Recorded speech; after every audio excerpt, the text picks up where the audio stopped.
Hello all. I welcome you all on behalf of Vidigya, your best pal for CLET preparations.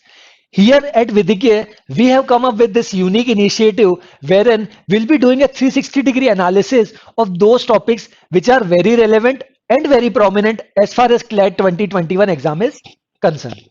So our topic for the discussion is Information Technology Intermediary Guidelines and Digital Media Ethics Code Rules 2021. It was recently in news, and it was devised by our Ministry of Information and Technology, IT that is, and Ministry of Information and Broadcasting. तो इन दोनों ministry के द्वारा ये rules लाए गए थे. सबसे पहले I just take 1 minute and I tell you कि क्यों लाए गए थे, उसका रीजंस क्या था. Basically this is talking about social media, digital media. Social media में अपना फेसबुक, इंस्टाग्राम, स्नैपचैट, व्हाट्सएप, ये सब आ गए. डिजिटल मीडिया ऑलरेडी जो ऑनलाइन न्यूज साइट्स है जिनका मेन वर्क वही वहीं पे साइट्स पे ही, कोई उनकी हार्ड कॉपी या न्यूज़पेपर वगैरह नहीं आता. That is print media second, and third is OTT platform. तो इंडिया में अभी तक ये कंसर्न था, और ये कंसर्न केवल अपना ही है कि मतलब देश का ही है, इसीलिए ये रूल लाया गया अपने यहाँ पे. पहले कोई इससे रिलेटेड ताल्लुक में रूल नहीं था कि इनको रेगुलराइज या रेगुलेट करने के लिए यहाँ पे अपने देश में कोई ऐसी अथॉरिटी नहीं थी. और इनके ऊपर नजर रखने के लिए कि whether they are doing things in a proper manner and following all the due diligence and rules and regulations and adherence to rules and regulation of the country as well. तो कोई रेगुलेट करने वाला नहीं था. तो ये एक landmark rule अभी दोनों मिनिस्ट्री मिलके लेके आया, एंड इट इज ऑफ काफी समय से इसका न्यूज में था कि इसके ऊपर कुछ आना चाहिए. Even if you look at editorials तो उसके बारे में कहा गया था. इवन ओपिनियंस में भी था कि इसके से रिलेटेड कुछ ना कुछ आना चाहिए जो इसको रेगुलराइज करे, ओटीटी प्लेटफॉर्म्स को, सोशल मीडिया को या प्रिंट मीडिया को, digital media. That's what I say. तो will just have a look at the flow of content. तो अपन इसमें किस तरह से बढ़ने वाले हैं.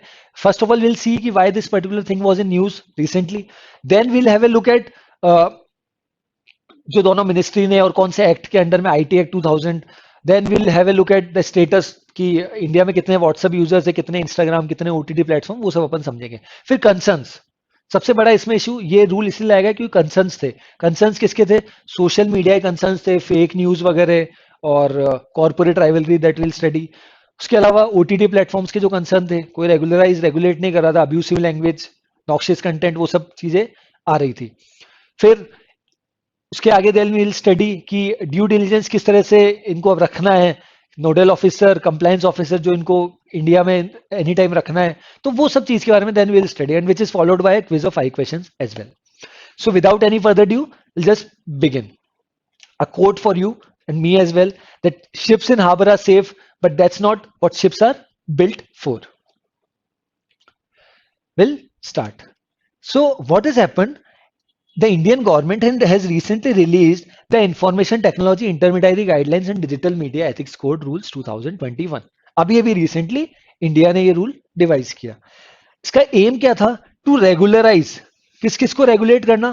First is social media platforms, that's what I had already told you, Facebook, Instagram, Snapchat.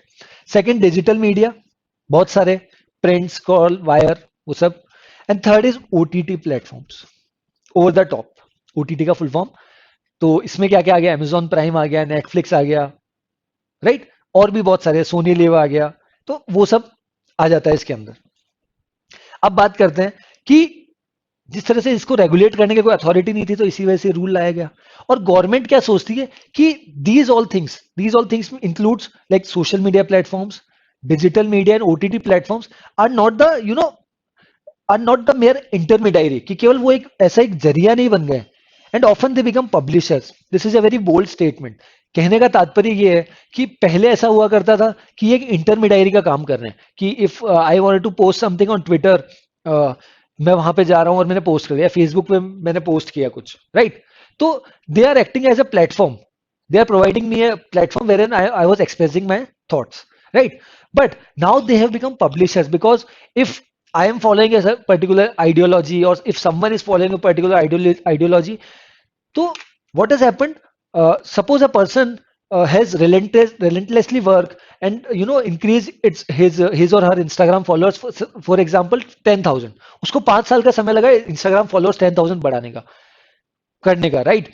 लेकिन इंस्टाग्राम डज नॉट फाइंड कि वो जो कंटेंट है या ट्विटर की मैं बात करूं, उनको लगा कि नहीं ये अकाउंट इज नॉट राइट और कहीं ना कहीं जो उसमें न्यूज आ रही है वो सही नहीं है, तो वो अकाउंट को डिलीट कर देते हैं। मैंने 5 साल की मेहनत करी, अब उसका क्या? मैं किसको जाके बोलूं कि नहीं मेरा ऐसा कुछ गलत कंटेंट नहीं डाला, या I have followed all the rules and regulation, और जो 5 साल की मेहनत थी एक ही बार में हटा दी, तो उसको रेगुलराइज रेगुलेट करना।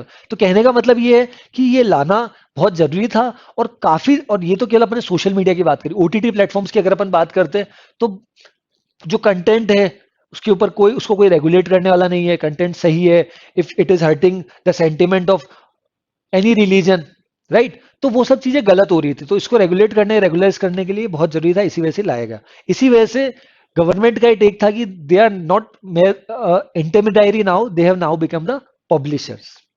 क्लियर है? आगे बढ़ते हैं। इसका पर्पस क्या था? पर्पस यही था कि ब्लैक ऑफ ट्रांसपेरेंसी, पारदर्शिता नहीं थी, अकाउंटेबिलिटी, कुछ अगर मेरे साथ गलत हो गया तो मैं किसको रिस्पॉन्सिबल ठहराऊं, accountability, and rights of users, वो भी कहीं ना कहीं इफेक्ट हो रहे थे डिजिटल मीडिया। और फिर क्या हुआ, काफी समय तक in consultation with the public and the stakeholders, right, इन्होंने ये पर्टिकुलर रूल डिवाइस किया अंडर, और कौन इनको एम्पावर करता है ये रूल लाने के लिए? Section 87 subsection 2 of IT act 2000। This you can note it down, section 87 subsection 2 of information technology act 2000। और जैसा कि मैंने आपको बताया था ऑलरेडी, दो मिनिस्ट्रीज इसमें है, ministry of electronics and information technology, and second is, and which is headed by Ravishankar Prasad, जो हमारे लॉ मिनिस्टर भी है, and second is ministry of information broadcasting, जिसके मिनिस्टर है प्रकाश जावड़ेकर जी। ठीक है, तो ये दोनों मिनिस्ट्री ने मिलके ये information technology intermediate guidelines and digital media ethics code rules 2021 लेके आए हैं, to undertake elaborate consultation among themselves in order to have a harmonious soft touch oversight mechanism. बहुत हार्श रूल्स नहीं लेके आए, बहुत सॉफ्ट टच लेके आए, दैट विल स्टडी के क्या क्या रूल्स लेके आए, क्या क्या ड्यू डिलिजेंस इनको फॉलो करने हैं, बट बहुत ज्यादा हार्श नहीं है, बहुत ज्यादा थोपे नहीं जा रहे उन पर, अगर मैं कहना चाहूँ in relation to social media platform as well as digital media and OTT, तीनों के लिए ही है, सोशल मीडिया के लिए भी है, डिजिटल मीडिया के लिए भी, और ओटीटी प्लेटफॉर्म्स के लिए भी है। ठीक है, अभी तक अपन ने क्या समझा, why this particular thing was in news, और इसको लाने का पर्पस क्या था। In the next slide will see the user base of all these platforms in India. तो स्टेटस की अगर मैं बात करता हूं, तो मोबाइल इंटरनेट इन सब का इंक्रीज, कहीं ना कहीं कंजप्शन इंक्रीज होने के बाद, अगर मैं बात करूं ओवरऑल व्हाट्सएप के यूजर्स की, तो around 53 crore users are there of WhatsApp in India, YouTube के 44.8 crore, Facebook 41 crore, Instagram 21, Twitter 1.75 crore, and there are 3 crore OTT subscribers as well in India. OTT subscribers कौन आ गए? Amazon प्राइम आ गया, नेटफ्लिक्स आ गया, वो सब ओटीटी के अंडर में आते हैं। 3 crore subscribers, you can say. अभी जो रिसेंटली मतलब इन 2020 जो लॉकडाउन हुआ था, वो भी एक बड़ा रीजन था, because people were at home, और कहीं ना कहीं उसके पहले ओटीटी प्लेटफॉर्म्स इतने चलन में नहीं थे, बट कहीं ना कहीं एक शार्प इंक्रीज आया है इनकी सेल में, ओटीटी प्लेटफॉर्म्स की अगर मैं बात करूं, Amazon प्राइम और नेटफ्लिक्स वगैरह की, तो लॉकडाउन की वजह से इनका सेल काफी बढ़ गया। इससे समझ आया कि कितने लोग इंडिया में, यूजर बेस कितना बड़ा है, तो इसी वजह से इसको लाना बहुत जरूरी था। In the next few slides will just have a look eight concerns क्या क्या है, सोशल मीडिया क्या कंसर्न्स है, ओटीटी प्लेटफॉर्म्स के क्या कंसर्न है। सोशल मीडिया कंसर्न्स की बात करूं, स्प्रेड ऑफ फेक न्यूज, ये बहुत होता है। किसी ने एक न्यूज फैला दी और उसको शेयर करते गए वो न्यूज एक तरह से पूरी कम्युनिटी में फैल गई, बट उसका रेलेवेंस क्या है, उसकी सत्यता क्या है कि वो चीज सही है नहीं है, तो वो भी एक बहुत बड़ा क्वेश्चन मार्क है, राइट। तो फेक न्यूज बहुत होती है, फेसबुक इंस्टाग्राम यहाँ पे। Second, rampant abuse of social media, कहीं ना कहीं अगर हम बात करें तो वुमेन सिक्योरिटी के लिए भी एक बहुत बड़ा थ्रेट है, कोई भी गलत पोस्ट डाल दिया, राइट, तो वो सब चीजें काफी गलत हो जाती है। तो इसी वजह से उनको कर्व करने के लिए, उनको रेगुलेट करने के लिए, रेगुलराइज करने के लिए इस पर्टिकुलर रूल को, इस particular under section 87 sub section 2 of IT act 2000 लाना जरूरी था, और वो वही गवर्नमेंट ने किया, और that was the need of the hour. Next, corporate rivalries, ये क्या होता है? कॉर्पोरेट राइवलरीज, फॉर एग्जाम्पल मैं किसी कोई कंपनी में हूँ, and I'm handling the social media, right? So what I had done, मेरी जो कॉम्पिटिटर है उनके खिलाफ मैंने एक फेक कैंपेन स्टार्ट कर दिया कि सपोज इस पर्टिकुलर प्रोडक्ट में it's not fulfilling the standards, या इसमें इंसेक्टिसाइड्स या पेस्टिसाइड ज्यादा है या लेड का कंटेंट ज्यादा है, तो उसी को मैंने एक सोशल मीडिया पे एक चलन कर दिया और लोगों से शेयर करवा दिया। तो क्या होगा, कॉर्पोरेट राइवलरी है, बट कहीं ना कहीं ऐसा कुछ था ही नहीं, बट मैंने एक नरेटिव सेट करने की कोशिश करी, कहीं ना कहीं वो कहीं ना कहीं गलत चली गया। गलत क्यों चले गया, बिकॉज सामने वाली कंपनी जो मेरी कॉम्पिटिटर है वो हालांकि उस पर्टिकुलर चीज में इन्वॉल्व नहीं है, बट फिर भी कहीं ना कहीं उनकी उसकी इमेज को, उसकी गुडविल को, उसकी रेपुटेशन को कहीं ना कहीं हर्ट हुआ है। तो ये भी एक बहुत बड़ा कारण है। फोर्थ, क्रिमिनल्स के द्वारा जो ग्रुप्स बनाए जाते हैं, एंटी नेशनल एलिमेंट्स, वो भी एक रीजन है। फिर have brought new challenges for law enforcement agencies, right? These include inducement for recruitment of terrorists. ये बहुत इंपॉर्टेंट है क्योंकि सोशल मीडिया तो everywhere, you are sitting here surfing Facebook and can chat with someone who is sitting at Pakistan, Sri Lanka, United States, Arab countries, Kenya, Somalia, any country, that's what I say. Okay, तो कहने का मतलब ये है कि ये एक बहुत बड़ा जरिया बन गया था कहीं ना कहीं, अगर अपन टेररिस्ट ऑर्गेनाइजेशंस की बात करें उसको, उसमें भी लोगों की जो भागीदारी है उसको बढ़ाने के लिए, इसलिए भी इस पे कर्व करना, इस पे रूल लाना जरूरी था। Circulation of obscene content, spread of disharmony, right? Financial frauds कहने का मतलब अ, अ, आपको काफी बार ऐसे लिंक्स आते होंगे कि इस लिंक को क्लिक करो, you will get this particular thing, you will get a new mobile phone, you will win this car, तो वो सब चीज आती है, बट ऐसा कभी होता नहीं है। आप लिंक पे क्लिक करते हैं, फिर कहीं ना कहीं वो आपको किसी दूसरी साइट पे आपको कहीं ना कहीं लेके जाता है। तो कहने का मतलब कंटेंट और सोशल मीडिया की अगर बात करें तो काफी चीजें ऐसी है दैट इज नॉट गुड, और इसी वजह से ये रूल लाया गया। तो ये कंसर्न्स अब अपने पड़े सोशल मीडिया के। अब बात करते हैं ओटीटी और डिजिटल मीडिया के, अगर कंसर्न्स की अपन बात करते हैं तो सबसे पहला, इनको रेगुलाइज करने वाला कोई नहीं था। तो कंटेंट की बात करूं तो abusive, vulgar and offensive, right? ये बहुत बड़ा इशू था। और आपने अगर रिसेंटली जो भी सीरीज वगैरह या ओटीटी प्लेटफॉर्म से देखी तो मतलब गाली गलौच वगैरह या अब्यूजिव लैंग्वेज का काफी इस्तेमाल किया जाता, काफी यूज में लिया जाता। तो that is not right. Okay, there have been numerous instances of offensive content being passed in the garb of creating freedom, right? Creative freedom. Third, OTT platform till now have shown utter disregard in respecting the religious sentiment. ये भी एक बहुत बड़ा issue है। अभी recently भी एक से दो ऐसी सीरीज आई थी जिसपे लोगों के द्वारा और कहीं ना कहीं लोगों का सेंटिमेंट हर्ट किया गया था, और उसी वजह से और भी इसको एक तरह से आप कह सकते हैं कि बूस्ट मिला कि हाँ, this is high time that we should devise any rule for this. Clear है? और अभी तक अगर मैं बात करूं, कोई रोबस्ट कंप्लेंट मैकेनिज्म नहीं है इनके द्वारा। अगर मैं आपसे पूछूं फेसबुक की या इंस्टाग्राम की, तो इनके कोई ऐसे कोई हेड ऑफिसेज वगैरह या ऐसे, अगर आपको कोई कंप्लेंट है तो इनके कोई ऐसे रिड्रेसल फोरम नहीं है कि आपने उस पर्टिकुलर नंबर पे कॉल किया और आपका जो इशू है वो रिजॉल्व हो जाएगा, बट अब इनको करना पड़ेगा। Yes, where in the ordinary user social media OTT platform के रजिस्टर दे कंप्लेंट, कोई कंप्लेंट रिड्रेसल फोरम ही नहीं है, जैसे मैंने आपको बताया। Lack of transparency and absence of robust grievance redressal mechanism. Okay. Often it has been seen that a user who has spent his money, time, energy in developing a social media profile left with no remedies in case that profile is restricted.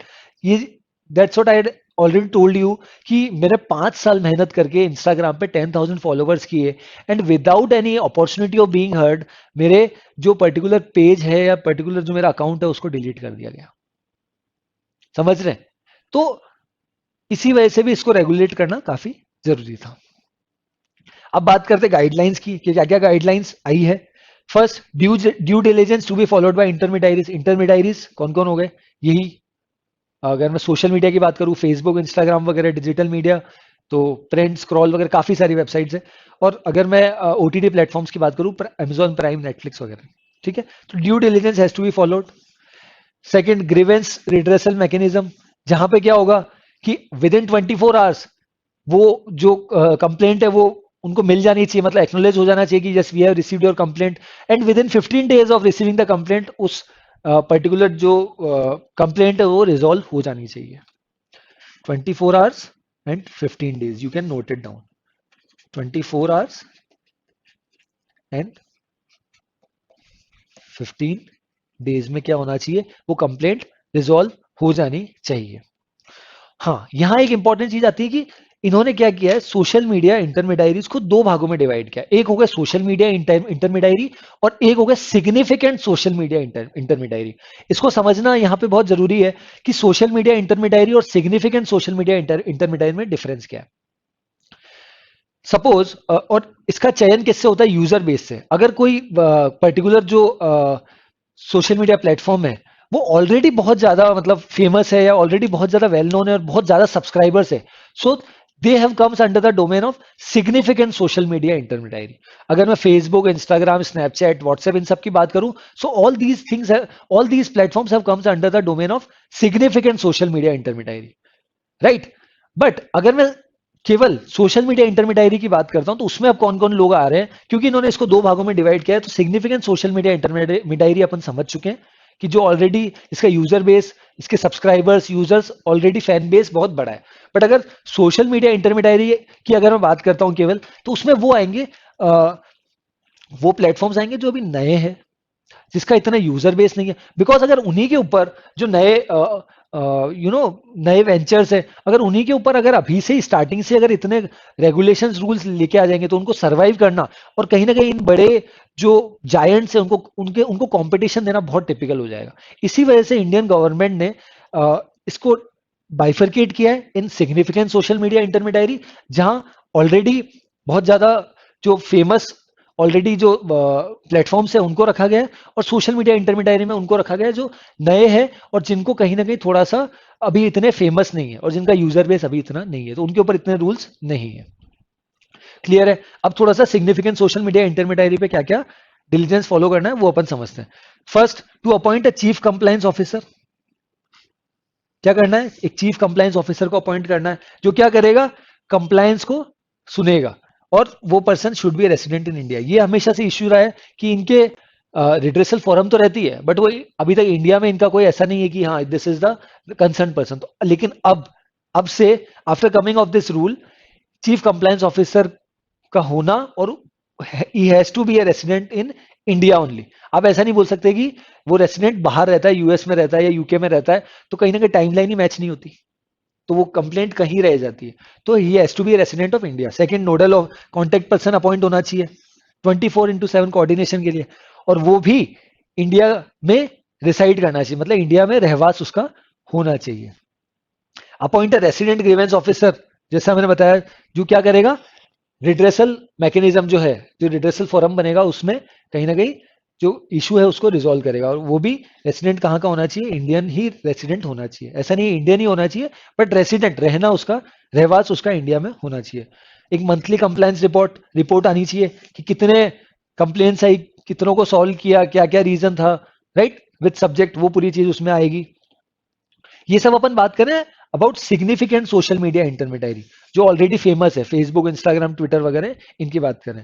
Significant social intermediary है shall have physical contact address in India as well, this is also very important. Compliance officer होना चाहिए, nodal officer होना चाहिए, redressal forum के लिए एक officer होना चाहिए, और मंथली कंप्लायंस रिपोर्ट, और लास्ट में ये अभी अपन ने पढ़ा फिजिकल एड्रेस होना चाहिए, रजिस्टर्ड एड्रेस होना चाहिए। और जहां पे यूजर्स को an opportunity of being heard दी जानी चाहिए, जैसा मैंने आपको बताया, I had already given you example कि 10,000 followers over the period of 5 years and without any opportunity of being heard, my account got deleted and I am left with nothing, right. So I must be given an opportunity of being heard. आगे बढ़ते हैं, due diligence OTT and digital media का। तो अभी अपन ने social media का पढ़ा था, due diligence.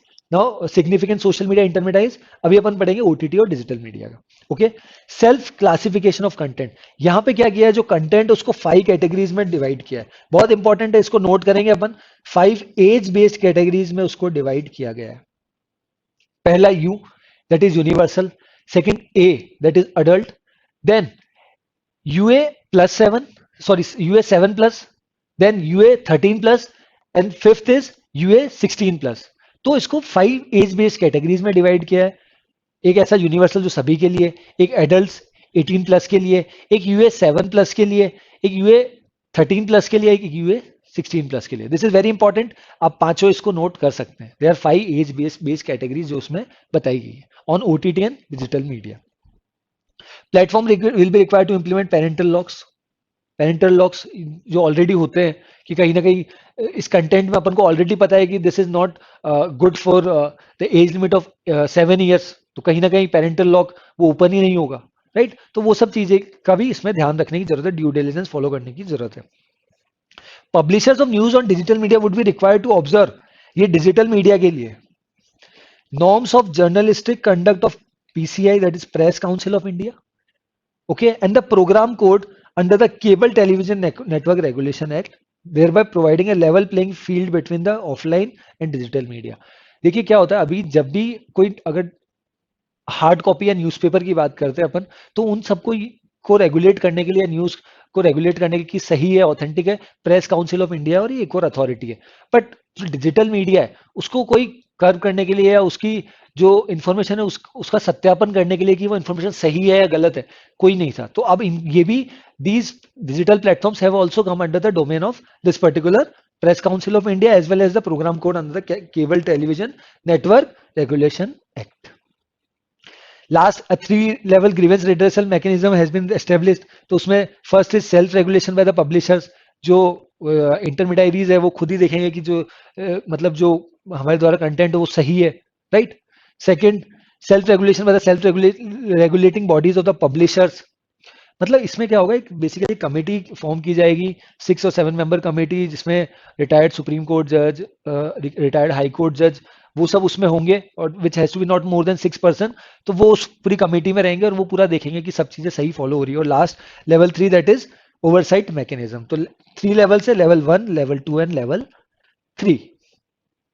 So with this, I think we had got a good overview of this particular topic। और इसमें अपन ने क्या क्या पढ़ा, why this thing was in news, कौन सी मिनिस्ट्रीज लेके आई थी, कौन से एक्ट ने एम्पावर किया, right, section 87 subsection 2 of IT act 2000।